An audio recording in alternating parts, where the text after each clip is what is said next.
안녕하세요. 자, 오늘은 교재 90쪽 나갈 차례죠. 90. 외국인 등의 부동산 취득에 대한 특례입니다.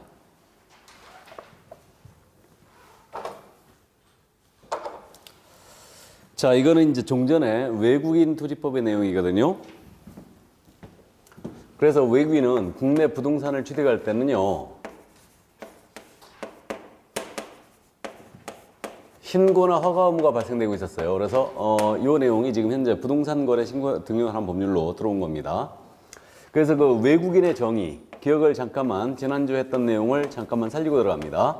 그래서 외국인 등이라는 표현을 썼었는데요. 이 외국인 등이라는 것은 일단 대한민국 국적이 없는 자, 시민권자라고요, 영주권자라고요?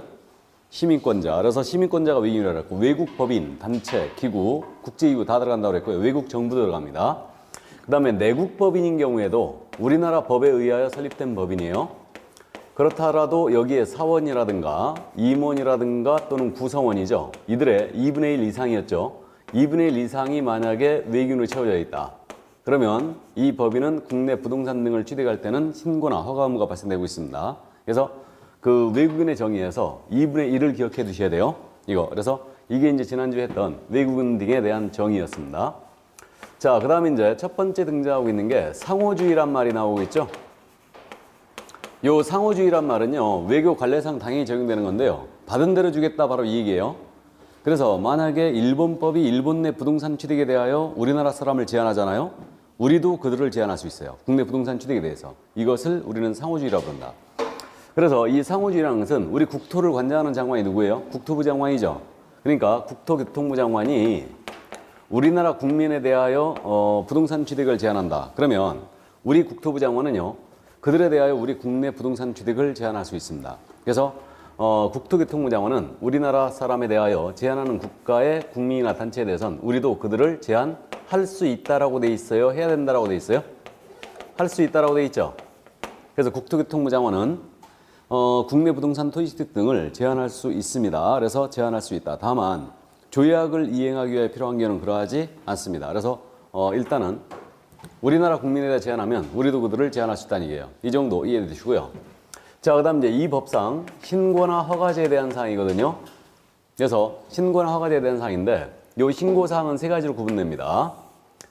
외국인 등이요, 국내 부동산을 일단은 계약을 원인으로 취득하는 경우가 있고요. 계약이 아닌 원인으로 취득하는 경우가 있어요. 이걸 계약 외 원인이라고 해요.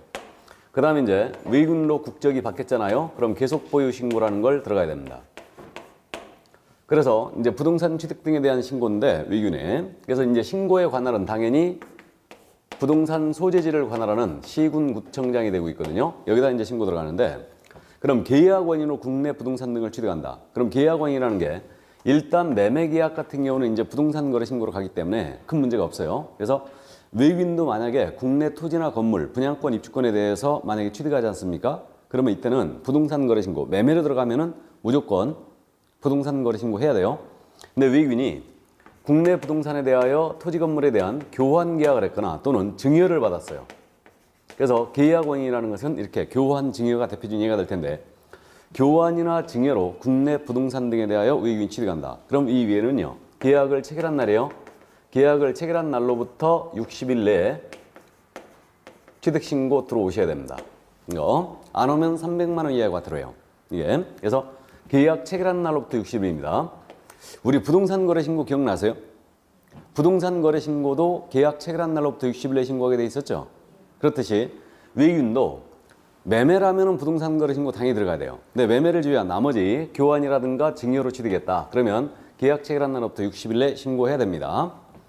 그럼 이제 계약이 아닌 원인으로 국내 부동산 취득합니다. 외국인이. 그래서 계약이 아닌 원인이라는 게 뭐가 있느냐? 대표적으로 상속이 있죠. 다음에 판결로 취득했거나 또는 경매로 취득했어요.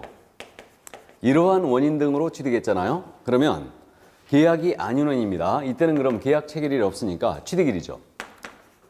이 부동산 등을 취득한 날로부터 6개월 내에 취득신고 들어와야 되고요. 만약에 안 들어왔잖아요. 그럼 100만 원 이하의 과태료 처합니다. 취득한 날로부터 이때는 6개월이다. 이거. 그래서 승준이가 아버지로부터 국내 부동산 등에 대하여 상속을 받았다. 그러면 승준이는 취득한 날로부터 6개월 내에 들어와야 됩니다. 신고 들어와야 돼요. 안 들어오면 100만 원가 들어요. 다음에 우리나라 사람이었는데 만약에 이 사람이 국적이 외국인으로 바뀐 거예요. 그러면 외국인으로 변경된 날입니다. 변경된 날로부터 6개월 내에 역시 계속포위 신고 들어와야 되고요. 안 들어오면 역시 100만 원 이하가 들어옵니다. 지금 외국인 등의 신고 의무에 관한 사항은 숫자 몇 과치네 지금? 6과치나죠. 오직 계약 원인은 60일입니다. 나머지 계약 외 원인이라든가 계속포위 신고는 6개월입니다. 그래서 그 점 일단 감 잡아두시고요. 그래서 6과치나다. 계약 원인 취득만 60일이에요. 이게. 자, 그럼 신고에 대한 사항을 이 정도로만 감 잡아두시고 그 다음에 91쪽에 외국인 등의 토지 취득에 허가란 말 나와 있죠. 자, 외국인이 이제 국내 토지를 취득할 때는 일정 지역을 취득할 때는 허가받고 취득해야 된대요. 역시 이 허가도 관할은 토지 소재지 관할 시군 구청장이 되고 있습니다. 그래서 허가에 대한 사항은 일단 어떤 지역을 취득할 때 허가를 받고 취득해야 되는가 이 부분부터 이제 우리가 나중에 암기하게 될 거예요. 네 군데 지역이다. 외국인은 국내 토지에 대하여 일정 지역을 취득할 때는 허가받고 취득하는데 그 네 군데 지역이 일단 군사기지 및 군사시설 보호구역이 있습니다. 군사기지 및 군사시설 보호구역. 이걸 제가 군사지역이라고 부를 거예요. 우리 평택에 군사지역이 있죠? 그쪽 지역을 취득한다. 그러면 이때는 미리 허가받고 취득해야 됩니다. 그때 토지를 취득한다면.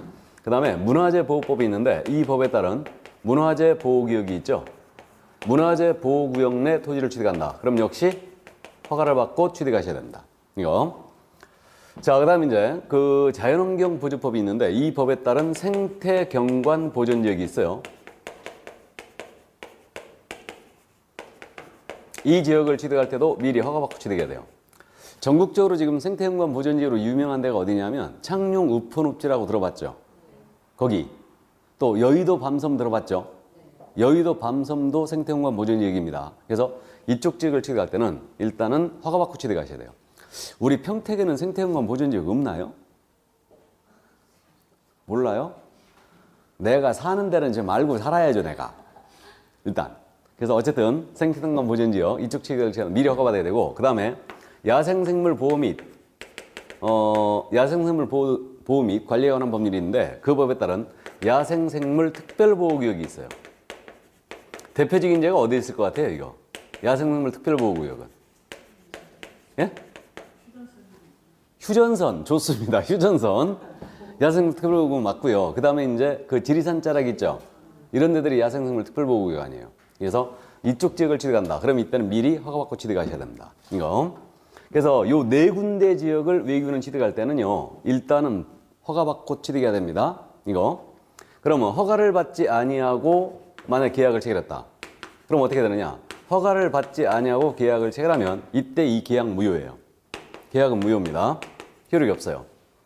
그 다음에 형사처벌도 받아요. 허가받지 아니하고 계약을 체결한 자에 대해서는 2년 이하의 징역 또는 2천만 원 이하의 벌금에 처합니다. 이렇게 이제 돼 있고요. 이거 허가 불허가의 처분은 허가 불허가의 처분 며칠 내에 해주게 되냐면 15일이에요. 처리기한. 그래서 15일 내에 허가 불허가의 처분을 해주게 돼 있고요. 일단 그 다음에 이들 지역 지정 목적 달성에 지장을 주지 않으면 허가를 해주게 돼 있습니다. 이거. 그래서 나중에 네 군데 군문생야 군사문화는 야생이다 이렇게 이제 암기할 건데 어쨌든 네 군데 지역을 취득할 때는 허가를 받고 취득해야 되고 허가를 받지 않으면 계약을 해버리면 계약 자체가 무효입니다. 그래서 허가 불허가의 처분은 일단 15일 내 해주게 돼 있어요. 이 정도. 자, 그러면 외국인에 대한 부동산 등의 취득 허가, 요거 취득 신고 허가에 대한 내용을 봤는데 잠깐 생각 좀 해보고 갈까요? 여기서 이거 신고 안 했잖아요. 증여를 받았어요. 외국인이 국내 토지나 건물에 대해서 신고 안 했다. 그럼 외국인은 취득 못 할까요? 취득하겠죠. 취득은 하는데 과태료만 맞을 뿐이에요. 일단. 근데 허가 대상 지역은 이거는 이쪽 지역에 허가를 받지 않은 계약을 해버리면 이때는 취득 자체를 못 합니다. 계약이 무효니까. 그럼 이거는 분명한 규제로 볼 수 있어요. 이거는. 그래서 사실은 이쪽 지역 가만히 들여다보면요. 이쪽 지역은 우리나라 사람도 취득하기 어려운 지역이죠. 그러니까 있으나 만한 거예요. 그러니까 결국은 부동산 중개시장은 외국인에게 전면 개방되어 있는 거예요. 전면 개방되어 있는 거고, 부동산 시장은 이 법이 일단 규제를 하고 있는데 이건 사실상 규제라고 볼 수가 없어요. 그래서 사실상 외국인이 국내 부동산 취득하는데 사실은 아무런 제한이 없다고 보시면 돼요. 이거는. 그래서 신고 안 하면 그냥 과태료만 맞을 뿐이고 결국은 이건 관리의 목적임을 알 수 있어요. 일단. 그래서 그 관리 목적이기 때문에 외국인의 토지 보유 현황 같은 경우는요, 국토교통부 들어가 보면 다 나옵니다. 그러니까 지역별로 경기도 내 외국인이 국내 경기도 내 토지를 얼마나 보유하고 있는가 이런 부분 국토교통부 들어가 보면 자료가 다 있어요. 이런 부분이. 그래서 이건 사실상 관리의 목적입니다. 자, 그럼 외국인 등의 부동산 취득에 대한 특례 이 부분을 이제 다 봤습니다. 그러면 이제 91조 역시 토지거래 허가구역으로 들어갑니다. 토지거래 허가제예요. 그래서 토지거래 허가제 역시 지난주에 말씀드렸듯이 이게 원래 여러분들이 공법 시간에 공부하는 국토개혁 및 이용연한 법률이 있죠. 그 법에 있었죠, 이게. 토지거래 허가제가. 거기 있었다가 이쪽으로 우리가 옮겨온 거예요. 그러니까 부동산거래 신고된 법률로 옮겨온 거면서 우리 과목으로 이게 넘어왔어요. 그래서 이 토지거래 허가제는 원래 지금 27회 때까지는 일단 공법에서 공부하고 민법에서는 유동적 무효판례를 공부하고 우리 쪽에서는 그냥 터치만 하고 넘어갔거든요. 근데 이제 이게 우리 쪽으로 메인으로 들어온 거예요, 지금. 근데 여전히 유동적 무효판례는 여러분들이 민법 시간에 공부하는 거고 우리는 이제 주로 토지거래 허가에 대한 이 전반적인 절차라든가 허가 대상이냐 아니냐 이런 부분을 실무적인 차원으로 접근할 겁니다. 일단. 그래서 이 내용이 역시 또 조금 어려워요. 이게. 자, 그럼 이제 토지거래 허가구역 지정이란 말이 나와 있습니다. 그래서 이건 토지에 대한 투기나 또는 이 투기, 탈세 이런 것들을 방지하기 위해서 이 제도를 운영을 하고 있습니다. 이거는 거래 규제 중에 부동산에 대한 거래 규제, 아주 대단한 거래 규제입니다. 토지거래 허가를 받지 않으면 계약 자체가 무효가 되기 때문에. 그래서 일단은 토지거래 허가구역 지정권자부터 이해를 하고 계셔야 되는데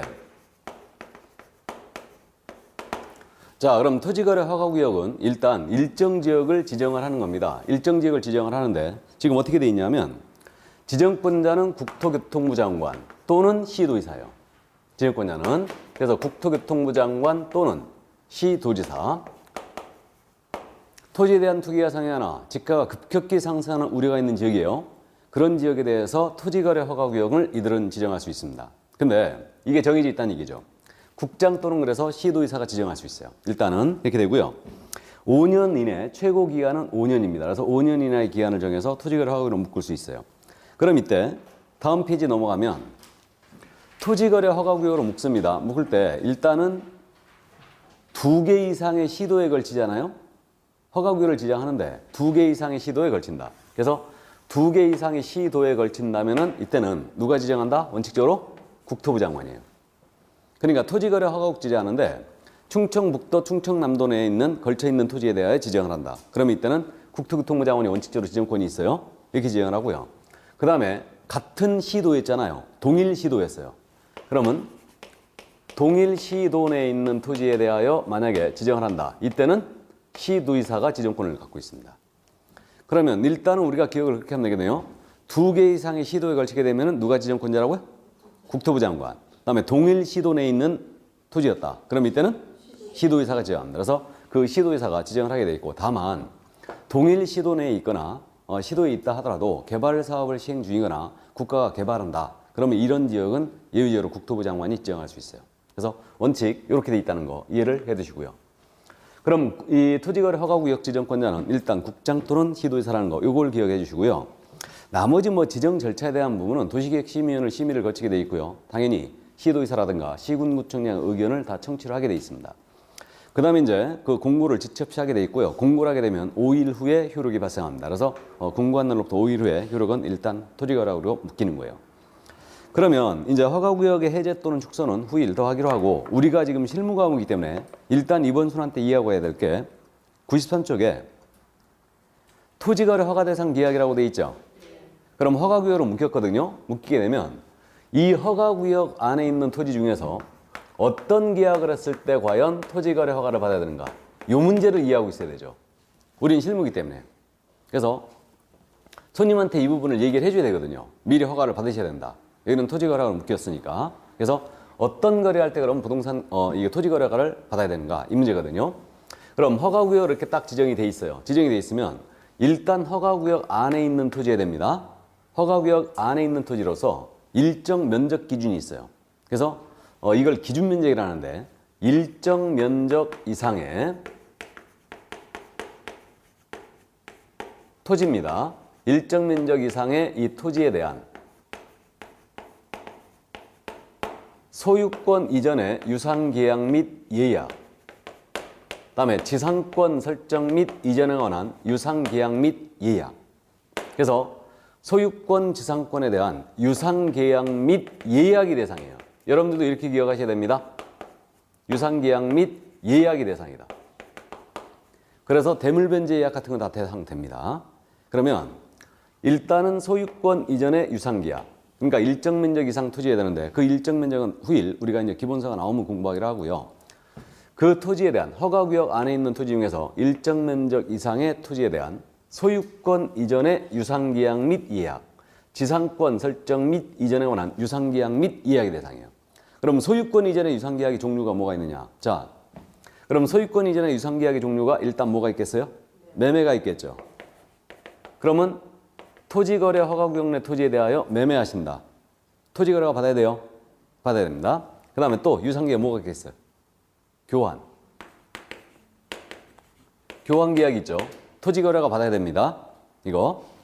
근데 증여가 있지 않습니까? 증여는 소유권 이전 계약이 맞아요. 분명히. 그럼 증여는 무상계약이죠. 그럼 증여는 토지거래를 받을 일이 없어요. 일단 증여는 대상이 아닙니다. 그 다음에 이제 법률의 규정이와 물권분등사를 따져봐야 돼요. 상속, 판결, 경매 세 가지를 따져보는데 상속으로 허가구역의 토지를 상속받습니다. 상속으로. 그럼 이거 토지거래 받을 일이 있다 없다? 없겠죠 뭐. 그 다음에 경매로 토지거래하고 있는 토지를 취득한다. 그럼 이때는 허가를 받지 않습니다. 이건 투기의 가능성이 없다고 본 거예요. 경매는 입찰 방식으로 가기 때문에 이거는 경매로 허가구역 토지를 취득한다. 허가를 받지 않습니다. 그래서요 우리가 실무적으로 토지거래 허가구역 토지를 취득하고 싶은데 내가 허가를 못 받을 것 같아. 그러면요 경매물건 찾아보시면 돼요. 그럼 이건 허가를 면제하거든. 이게 그래서 일단은 경매 토지거래를 면제합니다. 그래서 상속, 증여 이렇게 그 경매 일단 대상 아니에요. 근데 판결이 있지 않습니까? 판결로 토지거래하고 있는 토지를 취득하는 거예요. 판결로. 그래서 판결로 취득하는 경우는 이때는 토지거래가 받으셔야 됩니다. 이것도 법률의 규정이와 물권분등사인데 왜 판결은 허가 대상으로 들어갔느냐? 이거는 짜고 칠까 봐. 갑과 을이 서로 토지에 대한 거래를 했거든요. 근데 을이 허가를 못 받을 것 같아요. 그러니까 이들이 소송을 하는 거예요. 을이 갑을 상대로 해가지고 야 나한테 소유권 있는 게 해라 하고 소송 제기해요. 그럼 갑이요 법정에 2번 출석 안 해버리잖아요. 그럼 이게 의제자백이라고 그래요. 그래서 패소 판결 나갑니다. 잊었는 게 해라 하고. 그렇게 짜고 칠까 봐. 그러니까 허가를 피하고 해서 판결로 갈 수도 있겠죠. 그래서 이 거래 규제 중에 판결은 하나도 못 피합니다. 일단. 그렇기 때문에 판결로 인한 취득은 허가를 받으셔야 돼요. 그래야 잊었는 게 축탁이 됩니다. 그래서 일단 이렇게 이제 여기까지 기본적으로 이해해 두시고요. 여기 특이한 게 지상권 설정 계약도 들어가 있죠, 지금. 이게 왜 그랬을까? 혹시 그 민법 시간에 공부했을 것 같은데 기억나세요? 지상권은 최단 존속 기간이 있죠. 그래가지고 최단 존속 기간이 있기 때문에 그러면 경관 건물 소유 목적 지상권 최단 몇 년이에요? 30년. 일반 건물은 15년. 15년. 공작물은 5년. 그게 그러니까 지상권편은 편면적 강행 규정이 있어요. 그래서 그건 이제 최단속 기간은 편면적 강행 규정을 띠고 있는데 이거 지상권은 최단 존속 기간이 있기 때문에요. 사실상 매매항과 똑같은 효과를 가져올 수도 있어요. 30년, 15년 막 이렇게 가기 때문에 최단 기간이. 그래서 지상권 설정 계약도 토지거래가 대상으로 잡았어요. 그래서 요게 특이해요. 지상권 설정 계약도 토지거래를 받아야 된다. 그래서 허가 대상이 아니냐. 일단 이렇게 줄기를 끌고 가면 돼요. 그러면 허가구역 내 토지에 대해 임대차 계약이나 전세 계약을 합니다. 이 토지에 대해서 허가를 받을 일이 있다 없다? 없다. 소유권 지상권에 대한 유상계약 및 예약이 대상이에요. 그러니까 일단은 임대차나 전세, 저당권 다 아닙니다. 그래서 일단 여기까지 대상 계약이냐 아니냐 이해를 해두시고요. 그다음 이제 국가 등에 대한 토지 거래 계약에 대한 허가의 특례가 있는데 요거는 이제 참고 조금 이따 이제 나중에 하기로 하고요. 토지 거래 허가 절차는 일단 허가 신청서를 당사자는 내줘야 됩니다. 그래서 허가 신청서를 내줘야 되고요.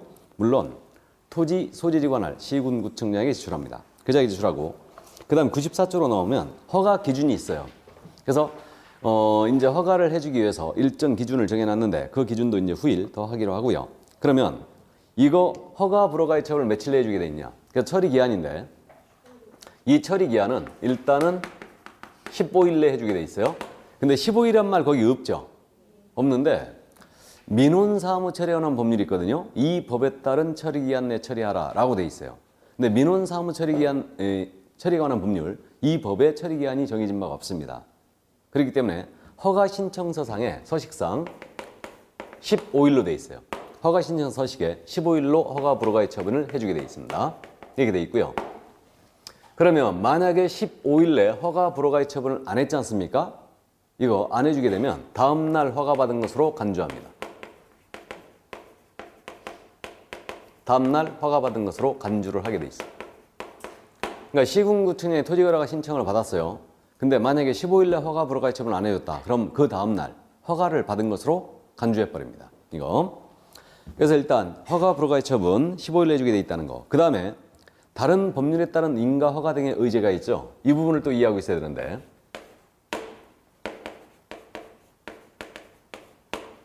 만약에 토지거래 허가구역이 딱 지정이 됐는데 이 안에 있는 토지가 농지가 있었어요. 그러면 여러분들이 이제 농지법을 또 공법에서 공부하는데 농지는 상식적으로 여러분들이 농지를 취득하고자 하는 자는 농지 취득 자격증명이 있어야 돼요. 농지 취득 자격증명. 이게 농취증이라고 제가 이제 줄여서 앞으로 볼 건데 요 농지 취득 자격증명은 농사를 지을 자격이 있는가를 보는 거거든요. 그럼 허가구역 내 토지가 예를 들어서 지목이 전, 답, 과수원이 있어요. 이게 농지거든요. 그러면 토지거래 허가를 받고 농지 취득 자격증명도 받아야 되는가? 이 문제가 있어요, 지금. 그래서 허가구역 내 토지가 만약에 농지였잖아요. 그럼 토지거래 허가를 받았지 않습니까? 그럼 농지 취득 자격증명을 받은 것으로 간주해요. 농취증이 의제됩니다. 의제되고 허가를 받으면 된다는 얘기예요. 그럼 농취증이 의제됩니다. 그 다음에 또 계약서의 거민제도 기억나세요? 거민. 토지거래 허가를 받았잖아요. 그럼 역시 거민을 받은 것으로 간주해버립니다. 그래서 계약서의 거민이 역시 의제돼요. 일단 이 정도 이해를 해두시고요. 자, 그 다음 이제 이의 신청 및 매수 청구란 말이 나와 있는데 만약에 토지거래 허가 불허가 처분을 했잖아요. 그럼 이에 대해서 이의 제기할 수 있어요. 그래서 이제 한 달 내에 이의 신청할 수 있고 만약에 불허가 맞아버렸잖아요. 허가 신청 여기 이거 내가 매매하겠다 하고 허가 신청 들어갔는데 허가를 안 해줬어요. 시군구청장이. 그러면 그 토지 매도인은 시군구청장한테 야, 내 토지 사 하고 매수 청구할 수 있어요. 그래서 그럼 시군구청장은 일단은 이거를 공공기관 하여금 매수하게 할 수 있습니다. 그래서 일단은 매수 청구할 수가 있고요. 그 다음에 이제 무허가 계약의 효력 및 제적이란 말에 나와 있는데 일단은 그러면 허가를 받지 아니하고 계약을 체결했잖아요. 허가를 받지 아니하고 계약을 체결하면 이 계약 무효예요. 그래서 요것을 여러분들이 민법 시간에 허가를 받을 것을 조건으로 계약을 했어요. 그럼 이 계약의 효력은 유동적 무효 상태에 있다고 그러죠? 들어봤어요? 유동적 무효라는 거? 그래서 허가를 받을 것을 조건으로 계약을 했다. 그러면 유동적 무효 상태에 있습니다. 그럼 나중에 허가를 받아버리면 이거 소급하에 유효하게 되는 거죠? 근데 허가를 못 받았다. 그러면 확정적으로 무효가 되는 겁니다. 그래서 일단은 토지가 허가를 받지 않냐고 계약을 했어요. 그럼 계약 자체 무효입니다. 무효고 이거 허가 취소라든가 또는 이에 대한 조치를 취할 수 있어요. 그 다음에 형사처벌도 받아요. 이거 형사처벌 받고 형사처벌은 2년 이하의 징역 또는 토지가액의 30% 이하에 해당하는 벌금에 처하게 됩니다. 일단 그래서 외국인 투입법상 허가와 아주 비슷해요. 이거 외국인 투입법이라고 제가 지금 불렀는데 부동산 거래 신고 등에 관한 법률 외국인이 만약에 이 지역을 취득하면서 허가를 안 받고 계약 체결하면 계약 무효라고 그랬죠. 계약 무효예요. 그 다음에 형사처벌도 2년 이하 또는 2천만 원의 벌금인데 요거는 2년 이하 또는 30% 이하에 해당하는 벌금이에요. 허가를 받지 않고 계약을 해버리면. 그래서 일단은 그 정도 이해만 해두시고요. 자, 그러면 이제 96쪽 토지 이용에 관한 의무로 넘어갑니다. 그럼 토지거래 허가받은 자는요, 허가받은 목적대로 토지를 이용할 의무가 있어요. 허가받은 목적대로 토지를 이용을 해줘야 됩니다. 근데 만약에 허가받은 목적대로 토지를 이용치 않았잖아요. 이용치 않으면 이행명령이 나갈 수 있어요. 허가받은 목적대로 토지를 사용해라 하고 이행명령이 나갈 수 있는데, 이 이행명령은 일단 3개월 내 기간을 정하여 이행을 명할 수 있습니다. 토지거래 허가받은 목적대로 이용해라. 그럼 만약에 요 이행명령 나갔는데 그럼에도 불구하고 이행치 않았잖아요. 그럼 이행강제금이라는 게 부과될 수 있어요. 이행할 때까지 토지가액의 최고 10%가 이행강제금으로 매년 부과될 수 있습니다. 그래서 이행강제금이 이제 부과될 수 있고요. 그 다음에 이제 그 선매라는 말이 나와 있죠. 지금 97쪽에. 선매. 말이 참 어렵습니다, 이거. 개념만 그냥 파악하고 넘어가는데, 만약에 이 토지거래 허가공 토지에 대하여 허가 신청이 들어온 거예요. 그럼 시군구청장은요, 이게 만약에 이 토지가 공익 또는 공공용지로 쓸 토지였다. 그러면 그 국가나 지방자치단체, 공공단체로 하여금요, 그 토지 소유자와 협의하에 매수하게 할 수 있어요. 이것을 선매라고 그래요. 이거를 허가 신청 들어온 토지에 대하여 공익사업용 토지로 쓸 예정이다, 이것이. 그러면 그러한 경우는 이게 이제 선매 협의를 할 수 있다는 얘기죠. 그래서 토지 소유자와 그 살자, 선매자가 서로 협의해서 이 토지를 매수할 수 있어요. 이것이 바로 선매입니다. 이것이. 그러니까 요게 선자가 지금 현재 이게 먼저 선자거든요. 한자로 쓰면. 그렇기 때문에 먼저 이 토지를 사게 할 수 있어요. 공익사업용 토지였다면. 뭔 말인지 감만 잡아두세요. 선매라는 게 먼저 사게 하는 거예요. 허가 신청 들어온 토지에 대해서 국가나 지방자치로 하여금 먼저 사게 하는 겁니다. 이게 바로 이제 선매에 관한 내용. 그래서 그 정도만 감만 잡아두세요. 절차는 후일 더 하기로 하고요. 그 다음에 이제 98쪽으로 넘으면 포상금이란 말 나와 있죠. 포상금제. 여기도 포상금제가 있거든요. 우리 포상금제도 있었다는 거 기억나세요? 공사법에서?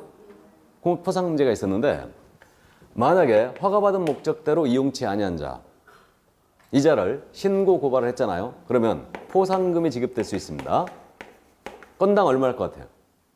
건당 50만 원. 역시. 그래서 포상금제가 있다는 거 일단 감만 잡아두세요. 여기도 포상금제가 있다.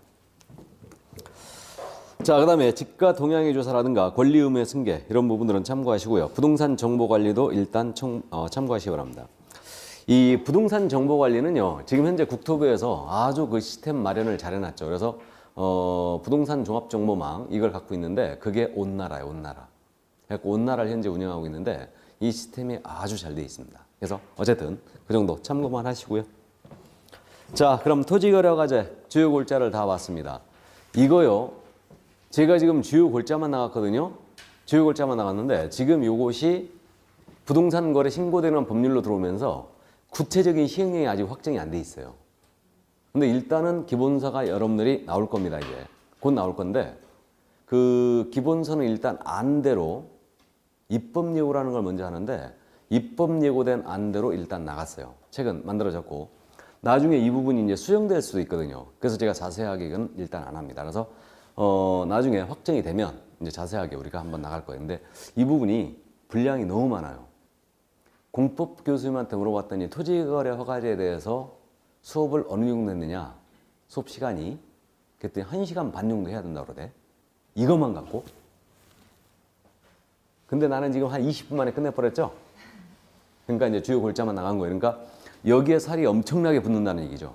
이게. 그래서 근데 이렇게 1시간 반 동안 수업하는데 한 문제밖에 안 나온다는 거지, 이게. 이게. 그래서 어쨌든 그 공부하는 분량에 비해서는 문제 수는 적은데 이해는 꼭 해두셔야 됩니다. 대단한 규제예요. 그래서 부동산 거래 신고되는 법률이 다 끝난 거예요. 그래서 우리가 지난주에 지금 부동산 거래 신고제를 공부했습니다. 이번 주에는 지금 현재 외국인에 대한 토지취득에 대한 신고, 허가제를 공부했고 지금 토지거래 허가제가 있다는 걸 우리가 공부했어요. 그러니까 이것은 이제 여러분들이 실무에 가시면 바로 적용이 돼야 되거든요. 그러니까 이거는 이제 개별 법의 내용이기 때문에 상당히 이 부분을 여러분들이 까다로워하시고 이제 정확하게 이제 암기를 해야 되는 사항들이 있기 때문에 여러분들이 조금 어려워합니다. 이 부분을. 자, 그러면 공인사 법령이 다 끝났죠. 이제 실무 들어갑니다. 102쪽. 자, 이제 우리 그럼 다음 주에 종강인가요? 오늘 20일. 오늘 20일 맞죠? 다음 주 27일. 그럼 다음 주에 종강이네. 그럼 오늘 남은 부분 실무를 전부 다 이제 끝내야 됩니다. 그래서 어쨌든 다음 주는 종강이니까. 근데 뭐 거의 다 했어요. 실무는 뭐 여러분들이 다른 과목 나가야지 할 수 있는데 어쨌든. 그래서 우리 과목이 공인인증서 법령 및 중개 실무로 지금 현재 구성이 되어 있다고 그랬고 지금까지 한 내용은 법령 파트의 내용을 공부한 거예요. 그래서 이제 실무로 들어가는 겁니다. 중개 실무는 우리 과목에서 출제 비중이 몇 프로라고 그랬어요? 7대 3. 법령이 70%, 실무가 30%. 그럼 40문제 중에 여기서 몇 문제 정도 출제된다고요? 30%면 12문제죠. 12문제인데 통상 최근 시험에서 10개에서 12개 사이를 왔다리 갔다리 하고 있습니다. 이 정도. 그래서 10개 내지 12개가 실무에 출제가 되고 있는데 실무가 진행되는 과정을 말씀드립니다. 실무가 진행되는 과정. 자, 이 토지를 소유하고 있는 갑이에요. 이 갑이 토지를 을과 거래하십니다. 이 거래를 A가 소개하고 있어요. 실무가 진행되는 과정은 내 토지 팔아주세요. 알았어요. 중개 의뢰에서부터 출발합니다. 실무는 의뢰를 받았어요. 그럼 의뢰인과 개업공사 간에 중개계약이 체결된 거예요. 이게. 그럼 이 A는 이 토지를 어떻게 중개할까 하고 계획을 세워야 되죠. 그래서 시간과 비용을 절감해서 계획을 세웁니다. 그런 다음에 이 토지를 알아야 중개할 수 있을 거 아니에요? 그러니까 토지에 대한 조사 확인을 들어갑니다. 조사하고 나가서 살펴도 봐요. 이걸 조사 확인이라고 그래요. 이거를. 그래서 공부도 다 떼보죠. 토지장 떼보고 지적도 임야도 다 떼보고 현장 가서 살펴봅니다. 그런 다음에 이제 을을 상대로 판매 활동을 펼쳐요. 이것이 실무의 네 번째 단계. 이 판매 활동 우리는 이제 중개 활동이라 할 거예요. 이것을. 그런 다음에 이제 갑과 을 사이에 토지에 대한 매매, 교환, 임대차와 같은 계약 체결되죠. 이 계약을 통칭하여 우리는 뭐라 불러요? 거래 계약이라 한다. 그럼 거래 계약이 체결됩니다. 그럼 거래 계약이 체결이 되면은 이제 계약서를 작성해주고 계약서 쓸 때 확인 설명서도 써주라고 그랬죠. 설명서 작성 교부 다 해줍니다. 그런 다음에 이제 계약의 이행행위로 넘어가는 거예요. 그 다음 절차가 중도금, 잔금, 등기 서류 교부행위로 이제 넘어갑니다. 그래서 실무가 일단 진행되는 과정은 이렇게 됩니다. 의뢰받고 계획 세우고 조사 확인 들어가서 판매 활동한 다음에 계약서 써주고 설명 써주고 그다음에 계약의 이행위로 넘어가요. 그러면 일단은 실무는 이렇게 진행이 되고 있는데 실무의 범위가 어디까지냐? 이 문제를 많이 거론하는데 실무의 범위는 통상적으로 우리가 중개 의뢰를 받은 시점부터 계약이 체결되는 시점까지 이다라고 보고 있어요. 여기까지다. 왜 그러냐면 제가 중개 완성 시점 물어봤죠. 중개가 완성되는 시점이 언제라고요? 계약 체결. 그러니까 우리는 실무의 범위는 일단 여기까지 잡아요. 여기까지 잡는데 근데 실무에서 중도금, 잔금, 등기서류 교부 모두 관여하고 있죠. 그러니까 이 부분을 포기할 수 없더라. 그래서 이 부분에 관련된 법들을 개별적으로 우리는 다시 공부를 하게 됩니다. 계약의 이행에 관련된 법들을. 이게. 그래서 지금 요 관련, 이행에 관련된 법들을 우리 교재, 나중에 이제 여기도 그렇게 돼 있는데 개별적 중개 실무라고 부를 거예요. 그럼 여기까지는 일반적 중개 실무라고 그래요. 이게. 그래가지고 우리 교재 편성이 지금 어떻게 돼 있냐면 실무는 이게 1장 총설이에요. 총설이고 그 다음에 제2장이 바로 중개 의뢰라고 돼 있습니다. 제2장. 그 다음에 계획은 없어요. 계획은 없고 다음에 제3장이 바로 조사 확인. 제4장이 중개 활동. 제5장이 계약의 체결이에요. 이게. 그 다음에 제6장 그래가지고 개별적 중개 실무 그래갖고 이렇게 이제 구성이 되어 있습니다. 그래서 실무 구성이 이렇게 되어 있습니다. 이렇게. 그럼 이제 우리는 시험에 타겟을 하고 있지 않습니까? 시험을 타겟을 하기 때문에 어디서 출제가 되고 있냐면 제3장 조사 확인 있죠? 여기서 출제를 하고 있고 주로. 그 다음에 이제 여기 개별적 중개 실무 있죠? 그럼 계약의 이행에 관련된 법들이 주로 뭐가 있냐면 계약의 이행에 관련 법은 대표적으로 계약의 이행을 하기 위해서는 일단 등기해야 되죠. 등기 관련법. 그럼 여러분들 공시법 시간에 부동산 등기법을 공부하잖아요.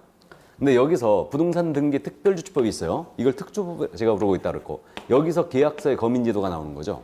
특조법. 다음에 부동산 이거 취득하면서 타임유예로 등기하면 안 되죠. 이것을 부동산 실명법이라고 그러죠. 그래서 부동산 실권리자 명의 등기에 관한 법률 이 법을 공부하고요. 우리가 실무에서 주택임대차, 상가임대차 엄청 많이 중개하죠. 그럼 민법에서 공부하고 있지만 주택, 상가에 대한 임대차 보호법을 알고 있어야 된다. 그래서 주택, 상가, 임대차 보호법 이 내용을 우리가 다시 한번 공부하게 되고요. 그 다음 우리가 경매 업무할 수 있다고 그랬죠.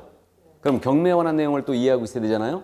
그렇기 때문에 경매를 여기서 이제 공부하고 경매에 대하여 우리가 대리인 등록을 한다고 그랬죠. 법원에. 그러니까 경매 대리업을 하고자 할 때는 경매 매수신청 대리인 등록을 한다고 했는데 매수신청 대리인 등록에 대한 내용 요 내용들이 여기서 같이 나와요. 그렇기 때문에 요거에 이제 개별 법으로 구성되어 있는데 요것이 바로 제6장에 편성되어 있어요. 그래서 여기서 또 집중적으로 출제가 됩니다.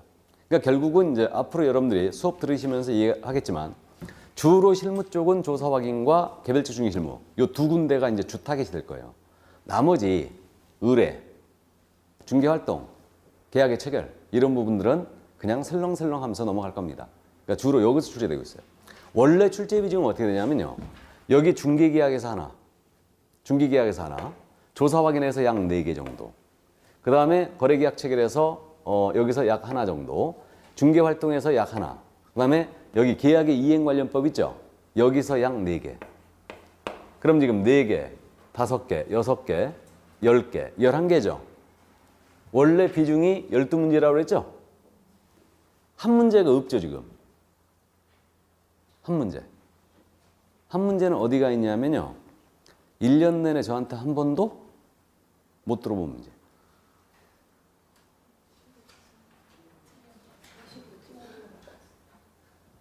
이게 왜 그러냐면요. 실무기 때문에 그래요. 그러니까 실무는 다른 과목과 모두 연계가 돼 있거든요. 그렇기 때문에 연계가 돼 있기 때문에 이게 민법적인 내용. 그러니까 저한테는 못 들어보셨을지언정 뭐 공시법 또는 세법 또는 민법, 공법 이런 과목에서 들어봤을 법한 문제를 냅니다. 이게. 그러니까 맞힐 수는 있어요. 맞힐 수는 있는데 근데 제가 민법이나 공시법 이런 것들을 커버할 수는 없잖아요. 그렇기 때문에 이런 부분이 나올 수 있다는 얘기예요. 최근 시험의 경향은 민법의 내용을 많이 내고 있어요. 전에는 민법의 내용을 내더라도 기본적인 내용만 냈거든요. 뭐 계약은 뭐 계약금 교부 후 24시간 내 계약을 해지할 경우는 위약금을 물어주지 않아도 된다. 뭐 이런 식으로. 이거 맞았어요? 틀렸어요? 이 말? 24시간 내 계약 깰 때는 계약금을 이거 몰수 안 당한다. 에? 틀렸죠? 이 말? 그러니까 이런 상식적인 내용을 물었어요. 계약금은 반드시 10%로 해야 된다. OX. 계약금 반드시 10% 해야 됩니까? 이런 거 민법상에 없어요. 이런 내용. 그러니까 이런 기본적인 내용을 물어봤는데 요즘은 그게 아니에요. 아주 깊이 있게 물어봅니다. 그러니까 1차, 2차만 하신 분들이 이 부분이 조금 불리해요. 이게 1차 과목을 한 지가 이미 1년이 됐기 때문에. 근데 최근에는 그것도 안 냅니다. 바빠가지고 지금. 미처 문제 이제 배분상 문제를 그런 것도 이제 안 내고 있는데 근데 가끔 민법 문제가 나와요. 이게. 그래서 최근 시험에서는 24회 때 이제 민법 문제를 2문제나 냈죠. 우리 쪽에서. 실무 쪽에서. 그러니까 우리는 그렇다고 이거 시험 범위가 벗어났다고 할 수가 없어요. 실무니까. 그래서 실무는 다른 과목과 모두 연계가 되어 있는 겁니다. 그래서 실무는 이런 법이란 테두리가 없기 때문에 이쪽을 어렵게 내잖아요. 못 맞춥니다. 이게. 이쪽 비중을 높여놓으면은 여러분들이 훨씬 시험에서 더 어려움을 겪어요. 어쨌든. 그래서 근데 요즘은 그나마 이제 내는 곳이 정해져 있어요. 조사 확인하고 개별적 중개 실무 이 외에는 거의 내지 않고 있습니다. 이게. 자, 그럼 실무의 개괄적인 사항은 이렇게 돼 있다는 거 이해만 일단 해두시고 그럼 이제 실무를 출발하는 겁니다. 그 103쪽에 이제 중개계약이란 말 나와 있죠? 자, 그럼 중개계약 들어갑니다. 여기서부터 이제 중개실무가 출발하는 거예요. 계약서부터. 그러니까 중개계약이 나오고 있는데 중개계약에 대한 개념은 우리가 법령 시간에 공부했습니다. 의뢰인과 기업공사에 체결되는 중개 의뢰에 관한 합의. 이것이 바로 중개계약이었어요. 그래서 이 토지를 갑이 갖고 있습니다. 이 토지에 대하여 을과 거래하시는데 이 거래를 A가 소개하는 거예요. 내 토지 팔아주세요. 알았어요. 내 토지 구해주세요. 알았어요. 요것이 바로 중개계약이라고 그랬죠? 이것이 중개계약이에요. 그 다음에 갑과 을 사이에 체결되는 계약을 뭐라고 한다고요? 거래 계약이라 한다. 그래서 우리 중개계약은 낙성유상의 쌍무 분류식 계약입니다. 일단. 근데 여러분들이 지금 민법 진도가 어디까지 갔나요? 아직 계약편 안 들어갔나요?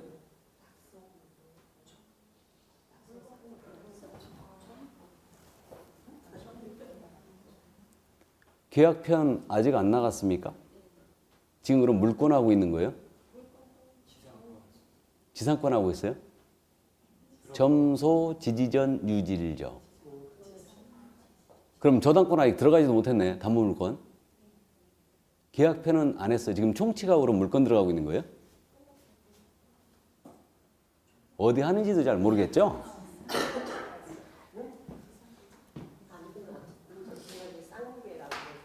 뭐 쌍무계약이란 말 그럼 들어봤어 안 들어봤어? 아직 안 들어봤어요? 그러니까 계약편 들어가지 않았구만. 그러니까 민법 계약편 나가면 저도 나갑니다. 그러니까 중기계약의 성질은 그냥 넘어갑니다. 그럼. 넘어가고 중기계약의 종류 및 유형 정도만 보고 가죠. 103조. 그 일반 중기계약이란 말 나왔잖아요. 그러니까 중기계약의 종류에 대한 부분인데 가볍게 개념 정도만 이해해두고 갑니다. 뭐 시험에 잘 나오지도 않는 거예요. 일반 중기계약이란 말이 가장 먼저 나왔는데 요 일반 중기계약은 무슨 말이냐면 이겁니다.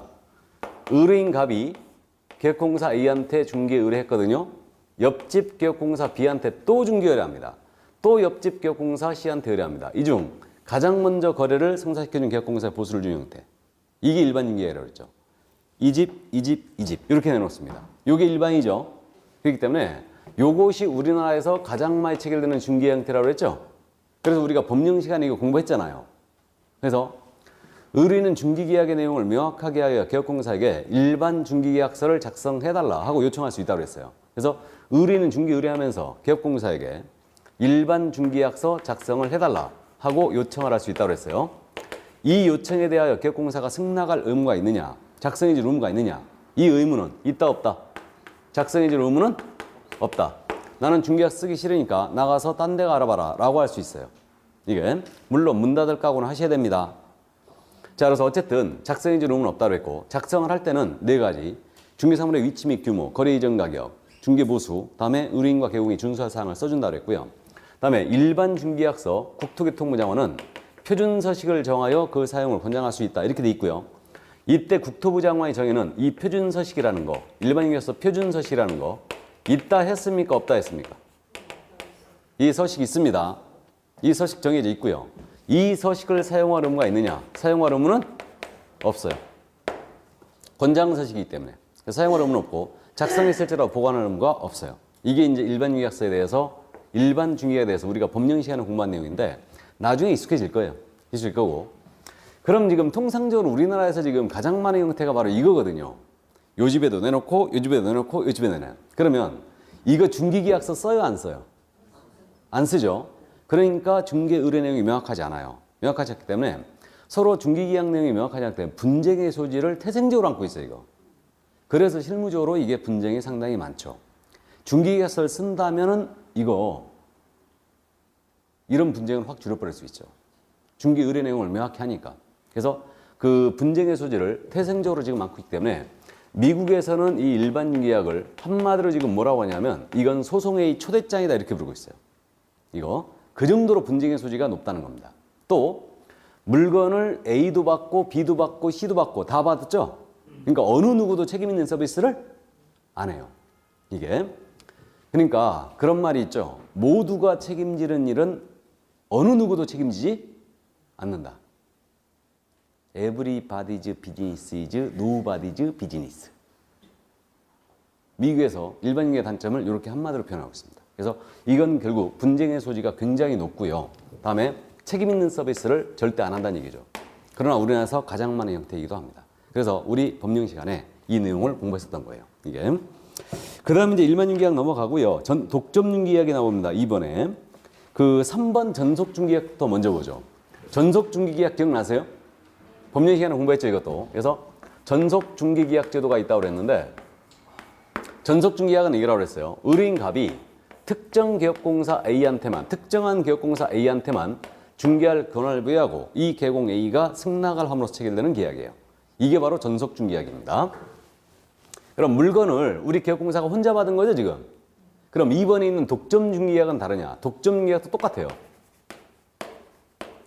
독점 계약도 의뢰인 갑이 특정 기업공사 A한테만 독점적으로 중개할 권한을 부여하고 이 개공이 승낙을 하면서 체결되는 계약이에요. 그러니까 전속이나 독점이 같은 점은 혼자 물건을 받은 거죠, 지금. 혼자. 기업공사 혼자 물건 받다는 게 같아요. 같은데 어디에 차이가 있느냐, 이 문제가 있는데 둘의 차이가 어디에 있냐면 여기에 있어요. 스발상. 이게 절대 쓰게 바라면 안 된다고 그랬죠. 이게 뭐예요? 스스로 발견한 상대방. 그러니까 중개 의뢰인이 스스로 발견한 상대방 거래했을 때 어떻게 처리하냐 이 문제예요. 이게 차이가 있어요, 둘이. 그럼 전속 기억나세요? 중개 의뢰인이 스스로 발견한 상대방과 거래했습니다. 이 그림 기억나세요? 의뢰인 갑이 기업공사 A한테 중개 의뢰했죠. 자기 아파트 내놨어요. 내놓고 옆집 백화점 갔다가 옆집에 사시는 을을 만난 거예요. 을과 같이 쇼핑을 하다가 내 아파트 내놨다 했더니 을이 그랬다 그랬죠. 그거 내가 살게 그런 거예요. 이때 이 을을 우리는 뭐라 불렀어요 지금? 스발상이라 부른 거예요. 그럼 이때는 의뢰인이 전속계약을 체결한 의뢰인이 스스로 발견한 상대방과 거래했습니다. 그러면 기업공사한테 중개 보수 줬어요 안 줬어요? 보수 안 줬죠? 보수 안 주고 이자가 지출한 비용만 물어줬죠? 중개 보수의 것도 50% 범위 내에서 소요 비용만 지급을 했습니다. 중개 보수는 지급하지 않았다는 얘기죠. 기억나요? 이게 전속제도였어요. 그러니까 이 스발상에 일단 차이를 두고 있습니다. 독점과. 그럼 독점은 어떻게 되느냐? 독점은 의뢰인 갑이 독점 계약을 체결했어요. 이래놓고 스스로 발견한 상대방과 거래했습니다. 그랬을지라도 우리 의뢰인은요, 기업공사한테 중개 보수를 지급을 해야 돼요. 이 점의 차이가 있는 거예요, 지금. 이게 전속계약 제도는 스발상과 의뢰인이 거래하게 되면 보수 지급한다, 안 한다? 안 한다. 소요 비용만 지급했죠. 근데 독점은 보수까지 지급하는 거죠, 이거. 보수까지 스발상과 거래해야 돼요. 그러면 기업공사한테 가장 유리한 형태가 뭐예요? 독점이죠. 독점이 가장 유리한데 우리 현행법상 지금 공인인증서법에서 명문의 규정을 두고 있는 게 이 두 가지죠. 이게 22조, 23조 규정이 있어요. 그러니까 이 두 가지 중개계약 제도가 우리 법상 명문의 규정이 있는 거예요, 지금 현재. 그럼 우리 법에 왜 기업공사에 가장 유리한 독점 중개계약이 들어오지 않고 전속계약 제도가 들어왔느냐? 왜? 독점 중개계약은 우리의 법감정과 맞지 않습니다. 여러분들 한번 생각해 보세요. 기업공사 A한테만 내가 중개를 했어. 나는 여기만 내놓는다. 딴 데 안 간다. 책임지고 서비스 잘 해달라 그랬어요. 근데 거기다 이제 물건 내놨는데 내가 우연히 만난 상대방 거래해버린 거예요. 여러분들 보수 주실 생각 하셔 안 하셔? 안 하죠. 네가 한 일이 뭐 있는데 보수 달라고 하냐? 우리의 법감정과 안 맞아요. 그렇기 때문에 우리는 그 타협점에서 전속계약 제도가 들어온 거예요.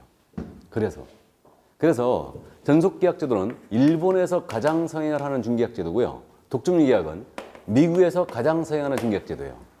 그러니까 기업공사에 대한 신뢰도가 높은 사회 있죠. 신뢰도가 높은 사회는 자동적으로 전속이나 독점이 유행을 하게 됩니다. 왜 그러냐면 이 기업공사한테만 의뢰해도 내가 사기를 당할 우려가 없다는 인식이 팽배해 있으면 독점이나 전속이 자동적으로 유행해요. 이게. 그래서 결국은 그 타협점에서 전속계약 제도가 들어온 거예요. 사실은요, 우리가 일제강점기 시절에 서구의 법을 일본을 통해서 수입을 한 거죠. 그러니까 우리네 법감정하고 일본 애들 법감정은 비슷해요. 많이 비슷합니다. 법을 잘 지키냐 안 지키냐 문제는 이제 떠나서 법을 통상 일반적으로 얘기할 때 누가 더 잘 지킨대요? 일본 애들이 잘 지킨다고 그러죠. 그죠? 우리는 법을 잘 안 지키는 게 아니고요. 법이 처벌이 너무 약해서 그래. 뭔 얘기냐면 신호위반 같은 거 했을 때 신호위반 한번 딱 걸리면 딱지를 한 70만 원 정도 끊어버리면요. 절대 신호위반 안 한다니까. 엄청나게 세죠, 그런 데들은. 그러니까 일본이나 싱가포르 껌딱지 버려도 안 된다며요. 껌딱지 한번 버리면 30만 원이거든. 우리도 그렇게 해놓으면요. 엄청 잘 지킨다니까. 이거는 법을 잘 지키고 안 지키고의 문제가 아니에요. 제재가 세냐 안 세냐의 문제예요. 이게. 그냥 뇌물 한 1억 받으면 사형시켜버린다. 그럼 뇌물 절대 안 받아. 이거. 뭔 말인지 아십니까? 중국은 뇌물죄가 사형이 아직도 있어요. 우리도 뇌물죄 사형이 있었어요, 원래. 우리도 있었어요, 원래. 우리 공부할 때는 뇌물죄 사형이 있었다니까. 우리 공부할 때는 뇌물에. 그러니까 그게 이제 군사독재 시절에 만들어 놓은 법이라 뇌물 받으면 사형시켜버린다. 그런 거예요, 지금. 그랬었어요. 그랬었는데 어쨌든 뭐 중국은 아직도 사형, 그 뇌물 받으면 사형이 있는데 우리는 뭐 폐지했지만 법이 이렇게 세게 제재를 해놓으면요. 다 지킵니다. 잘 지키고 안 지키면 문제가 아니야. 근데 이제 일본 애들하고 법 감정이 비슷해, 우리는. 그렇기 때문에 전속계약 주도가 그 타협점에서 들어온 거예요. 독점이 못 들어온 겁니다. 그래서 이건 우리의 법 감정 안 맞아요. 그러니까 요 둘의 차이가 있다는 것만 이해해 두시고, 그러면 독점융 계약은 거래 성립의 원인을 불문하고 거래가 성사가 되기만 하면 개공은 보수를 받네요. 그래서 이게 수익 확보가 아주 유리하기 때문에요. 중기업에 대한 대형화, 기업화를 기할 수 있는 그러한 장점이 있어요. 우리는요, 구조적으로 중기업이 대형화 될 수가 없어요. 구조적으로. 수익에 문제가 있기 때문에. 맞죠? 또 여러분들 겸업 공부했죠? 겸업. 우리 개인인 경우는 겸업 제한을 안 받는다고 그랬죠? 하지만 법인은 겸업 제한을 받고 있죠? 그럼 기본적으로 중기업이 대형화로 가려면 법인의 형태로 가야 돼요. 근데 법인이 오히려 업무 제한을 받고 있기 때문에 대형화 될 수가 없어요. 될 수가 없습니다. 나아가서 우리는 중기업만 해가지고는 이거 수익에 창출하는데 문제가 있죠? 중기업만 해가지고. 그럼 여러분들 금지행했어요. 대형화 되려면 기본적으로 매매업, 직접거래 다 허용해야 돼요. 개발업, 컨설팅 다 허용해야 됩니다. 그러니까 컨설팅 같은 거 일반인들이 다 못하게 해야 된다니까. 일반인들이. 공인인증서만 할 수 있게 돼요. 그러니까 우리의 업무 영역을 넓히면서 개공한테 이게 우리 업무다라고 딱 지정을 해버려야 돼요. 그래야지만 대형화 시킬 수 있고 중기업이 선진화될 수 있죠. 이게.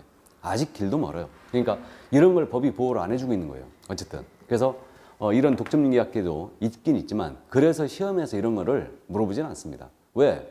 우리 현실과 전혀 안 맞으니까 지금 이게. 그래서 어쨌든 뭐 이해만 해두세요. 독점이 이런 거다. 자, 그 다음에 이제 공동중개계약과 순가중개약이 나오고 있는데 공동중개계약은 말 그대로예요. 이거는 여러 명의 개공이 관여를 한다는 얘기입니다. 그래서 공동중개계약이라는 것은 원래 개념은 공동은 이거예요.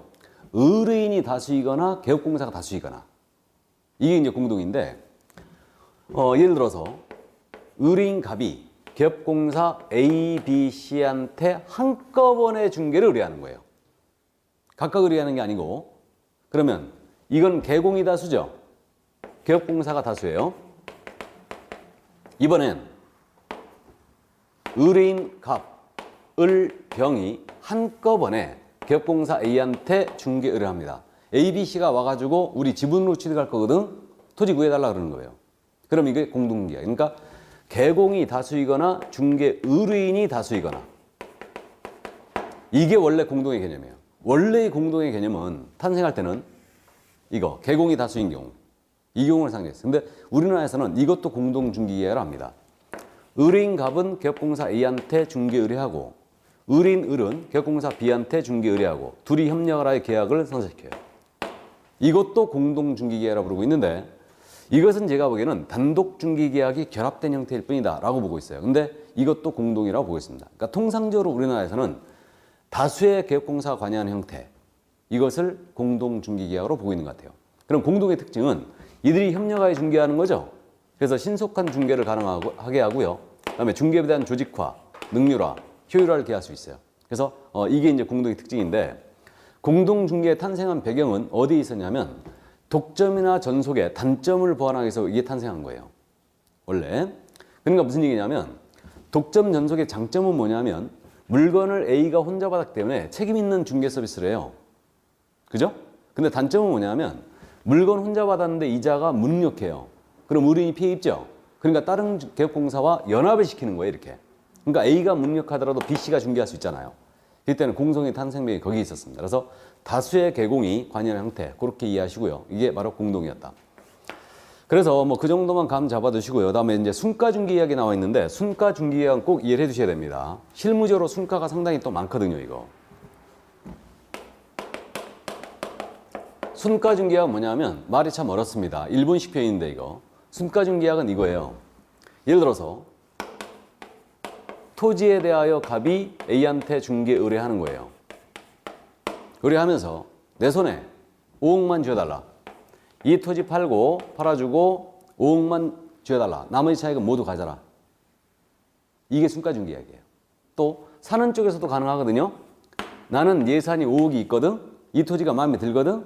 5억을 줄 테니까 네가 4억 8천에 구하든 4억 7천에 구하든 관여치 않겠다.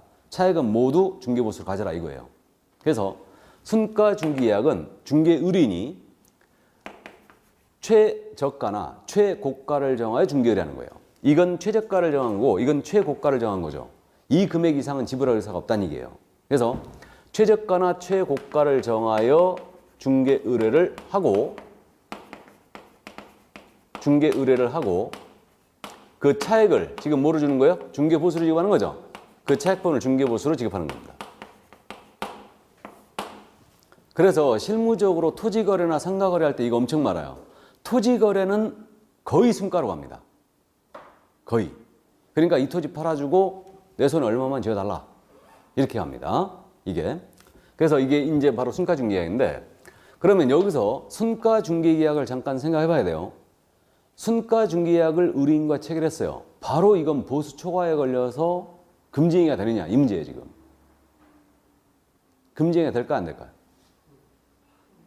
바로 순가중개약을 의뢰인과 체결했거든요. 바로 금지행위가 될까요? 보수 초과에 걸려서? 그건 아니겠죠. 차액 부분이 법정 한도를 초과하지 않은 거예요. 그럼 이때는 보수 초과가 될 일이 없어요. 근데 이제 차액 부분이 다 초과하겠죠. 일반적으로는. 차액이 법정 보수를 초과하지 않으면 순가를 할 이유가 없으니까. 그래서 어쨌든 하지만 차액 부분이 법정 한도를 초과하지 않으면 이건 금지가 되는 게 아니기 때문에 이걸 저는 상대적 금지라고 부르고 있어요.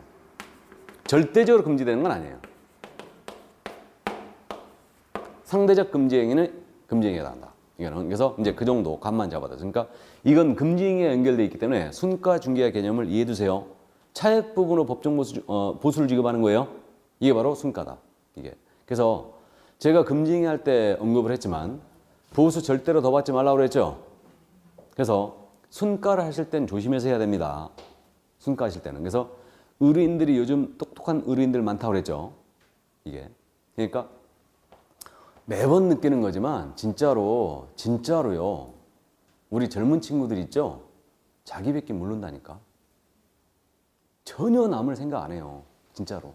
이거. 그러니까 실무하시다 보면 젊은 친구들 진짜 조심해야 됩니다. 진짜 조심해야 돼요. 아주 이거는 나중에 젊은 친구한테 한번 당하고 나면요. 중개하기 싫어진다니까. 그러니까 진짜 조심해야 됩니다. FM대로 해버려야 돼요. 젊은 친구한테는. 그냥 해줄 거 다 해주고 깎아주지도 말고 이거. 그러니까 어쨌든 FM대로 더 받지 말고 절대. 그러니까 FM대로 해야 됩니다. 자기 밖에 몰라.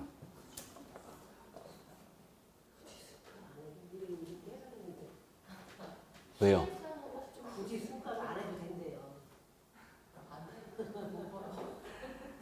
하다 보면 순가 안 하겠어. 여기 토지는 다 순가로 가지. 토지는 다 순가로 갑니다. 다 거의.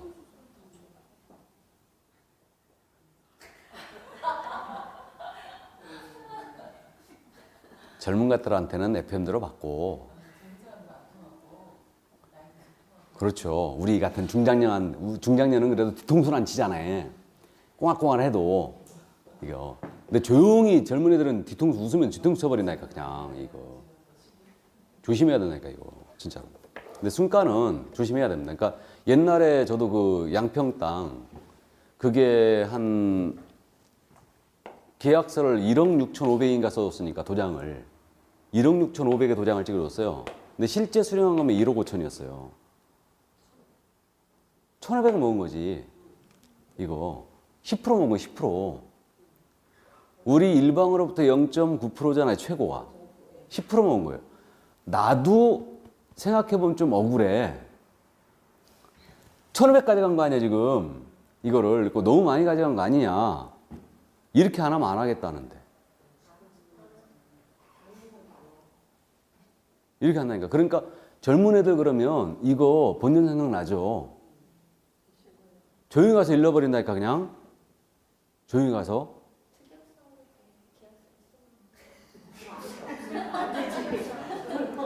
합의하더라도 이건 무효예요. 합의하더라도 무효입니다, 다. 이거. 물론 의뢰인과 합의해서 하지 다 구두든 문서든. 그렇게 하는데 그래도 나중에 돌아서면 기분 나쁘다니까? 너무 많이 받았다고? 이거. 그러니까 젊은이들 가만히 있겠어, 이거? 조용히 가서 찔러버리지, 그냥. 이게. 나는 이 업계에 있으면서도 너무했다 생각이 되는데 좀. 지가 한 일이 뭐 있다고 너무 심하다, 이거는. 이게. 그래갖고 뭐 원래 이제 순가로 하는 게 이제 안 팔리는 물건들, 이게 광고 때리고 막 그러기 때문에 그렇게 하거든. 그럼 자기 책임하에 광고 때리고 막 그러니까 그 비용이 들어가더라, 이거니까. 그러니까 더 받는데 사실 뭐 그 토지는 잘 팔리는 토지였는데 뭐 1,500씩이나 받아. 어쨌든. 자, 어쨌든 여기까지 중기계약 개념 이 정도만 감만 잡아두세요. 그럼 잠시 쉬었다가 조사 확인 들어가죠. 쉬겠습니다.